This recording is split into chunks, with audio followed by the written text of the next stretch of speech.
মামলায় সাবেক প্রধানমন্ত্রী শেখ হাসিনা, সজীব অজেদ জয় এবং পুতুলের আনুষ্ঠানিক বিচার শুরু হয়েছে। এ বিষয়ে বিস্তারিত জানাতে মহানগর দায়রা জজ আদালত থেকে যুক্ত হচ্ছেন সহকর্মী মাঝার ইমন। ইমন, তাদের বিরুদ্ধে কি অভিযোগ গঠন করা হয়েছে আর সবশেষ কি পরিস্থিতি, বিস্তারিত জানাবেন।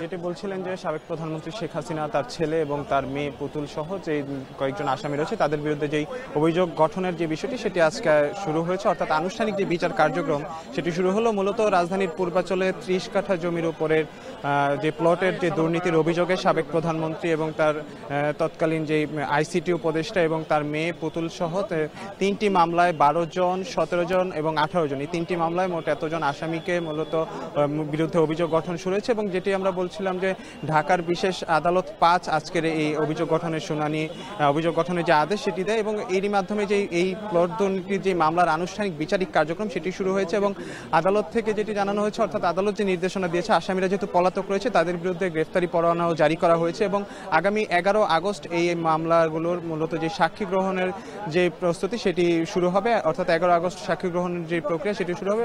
এবং যেটি বলছিলেন যে বিস্তারিত যে ঘটনা সেটি মূলত যে আইনজীবীরা রয়েছেন, আমরা আইনজীবীদের মাধ্যমে আসলে বিস্তারিত জানতে পারবো। কিছুক্ষণের মধ্যে আইনজীবীরা আমাদেরকে আনুষ্ঠানিকভাবে ব্রিফিং এর মাধ্যমে জানাবে। সব মিলে যেটি বলছিলাম যে আনুষ্ঠানিক যে বিচার কার্যক্রম সেটি শুরু হলো এবং শেখ হাসিনা সহ তার ছেলে এবং তার মেয়ের বিরুদ্ধে যে আনুষ্ঠানিক অভিযোগ সেটি শুরু হলো এবং যেটি বলছিলাম যে 3 মামলার যে আসামিরা রয়েছে তাদের বিরুদ্ধে যে আনুষ্ঠানিক কার্যক্রম সেটি শুরু হলো।